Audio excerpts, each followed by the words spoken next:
closing tight. I will lift my eyes to heaven. There's a fire in the light, stronger than the storm, louder than the night. Faith will keep me moving. Love will be my guide, stronger than the storm. Hope will never die. Together we'll be rising. Welcome to the Deep Dive. Today, we're doing something a bit specific. We're looking at how ancient texts can guide, well, heart reorientation. Right. Transformation. Right. Not just understanding ideas, but actually letting them change us. And the source notes mention this idea of slow and careful reading is key to that. Exactly. So we're taking Psalm 19, Hebrews chapter 4, verses 12 and 13, and weaving in those really thoughtful insights from the discussion notes you share. Yeah, those were great. So the big question is, how do these texts show God communicating? First through, like, this massive display of nature, and then through the written word itself. And crucially, how do we engage with that written word? Not like it's, homework, but more like it's a love letter, something intimate and valuable. Okay, so where do we start? The big picture. Let's start with the big picture. General revelation, Psalm 19, the first 6 verses. Nature speaking. Okay. It kicks off huge. The heavens declare the glory of God. The skies proclaim the work of his hands. Day after day, night after night, it's relentless, constant speech. But here's the twist, right? Mm-hmm. The psalmist says, there is no speech or language where their voice is not heard.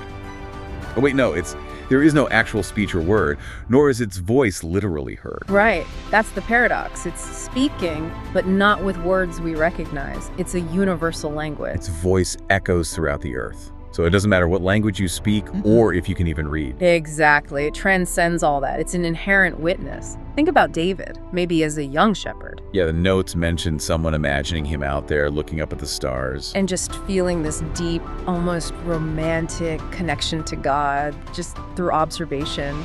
No books needed for that initial awe.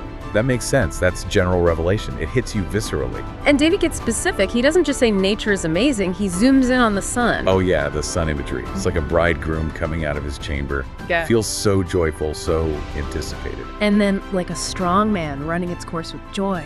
There's power there, purpose, unstoppable energy. And the line, nothing is hidden from its heat. It reaches everywhere. Just like this silent declaration of God's glory. That connects to that incredible story from the notes about the Ivory Coast, Cassandra. Oh, right. The Atlantic waves crashing on the rocks. And the person hearing it as this vibrating noise in praise of God, that's feeling creation's voice. Which makes a point about urban life really hit home. That we get choked up with life, with all the noise and concrete, and we just stop noticing. You take it for granted. We don't pause to see the artistry, the power. We miss the praise music of the waves because the traffic is too loud. So creation shouts, there's a powerful, glorious designer. Genesis 1 says God spoke, and now creation speaks back in its own way. But, and this is a big but from the notes, what about people who see the amazing universe and just say, well, it evolved, or they just don't believe in a designer? Yeah, the discussion brought up Psalm 14, suggesting the psalmist might call that viewpoint, well, foolish, because the evidence seems so overwhelming. So creation proves there is a designer, a magnificent one. But is that enough? That's the crucial transition point. Creation shows God's power and eternal nature. Romans 1 talks about that too. But it doesn't tell you how to know God personally. It doesn't give you the details, the relationship instructions. Exactly. It doesn't reveal the designer's heart or will or the path to a transformation. For that, you need something more specific. Which brings us to the second part of Psalm 19, verse 7 onwards. Special revelation, the written word. The priceless treasure, as you called it. Yeah. Moving from the cosmic shout to the intimate whisper almost, the detailed instructions. And notice the language David uses. It's not just the law. It's law, statutes, precepts, commands, fear of the Lord, judgments. He uses so many synonyms. It's like he's trying to say, This covers everything, every angle of life. It's comprehensive. This is the full guide. And the value placed on it, it's just staggering. More to be desired are they than gold, yes, than much fine gold. Let's unpack that gold comparison like the notes did. Gold isn't just shiny, it's stable value, security, something you put in the bank. Right. It represents lasting worth in, the physical economic world. But the word is more desirable. Yeah. Why? Because it offers a deeper stability, not just for your finances, but for your soul. That's a great point. Gold needs guarding, but the word is the guard. It preserves life, gives wisdom. It stabilizes you internally, which is worth infinitely more than gold. And then there's the other comparison. Sweeter also than honey and drippings of the honeycomb. Raw, natural sweetness. Pure delight. This brings us back to that love letter idea, doesn't it? Absolutely. If you read it like a textbook, it might feel dry, maybe even bitter sometimes. Yeah, like medicine. But if you approach it like you would a letter from someone you deeply love, anticipating something good. Then it becomes sweet, nourishing, something you actually want to consume. Precisely. And that sweetness, that desire, is what fuels the transformation. It's not just about rules, it's about relationship. And the effects listed are amazing. Restores the soul, makes the simple wise, rejoices the heart, enlightens the eyes. It's giving life, clarity, joy, guidance, and the reward for engaging with it, for obeying it. A rich reward. The notes link that to eternal life through Christ. Which is the ultimate reward, yes. It's the outcome of that restored relationship. Okay, so Psalm 19 gives us creation pointing to the Creator, and the Word revealing the Creator's heart and providing this valuable, sweet guidance. How does Hebrews fit in? Hebrews 4 takes the nature of the word even further. It's not just a priceless text, it's alive, it's active.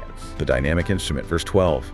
For the word of God is living and active, sharper than any two-edged sword. Stop right there. Living and active, not static print on a page, it does something. And sharper than any double-edged sword, that implies precision, power. And the ability to cut deep, really deep.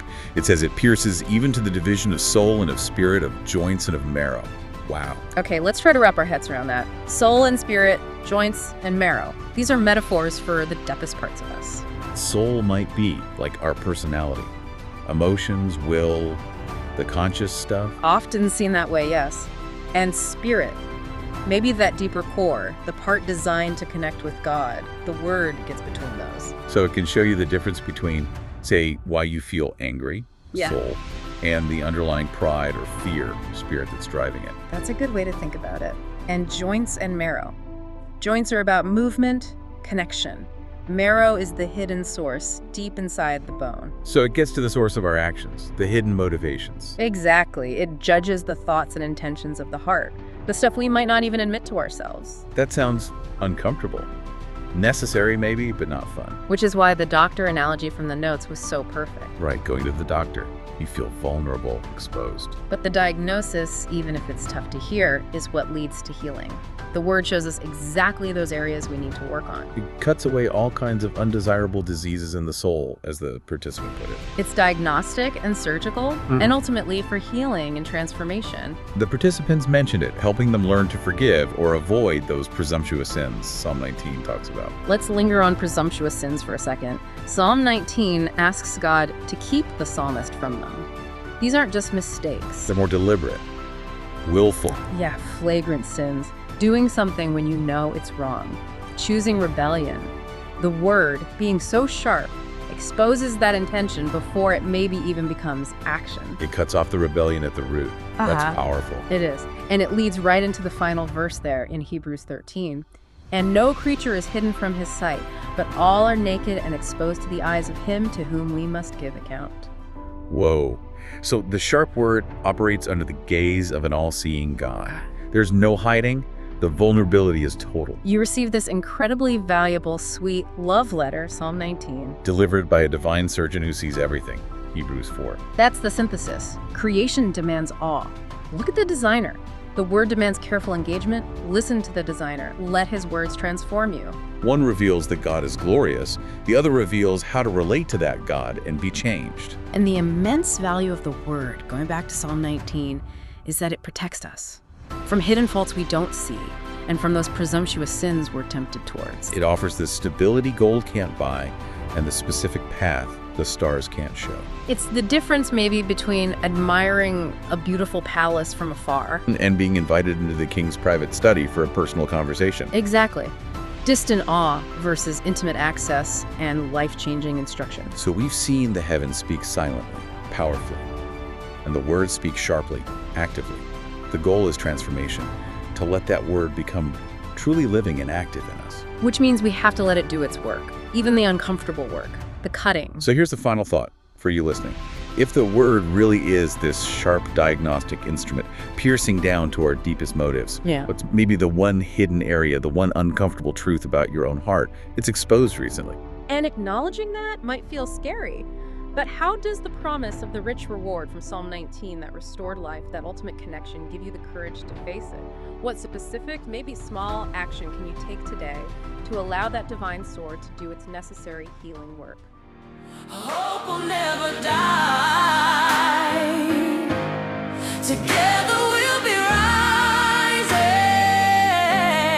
lifted to the sky.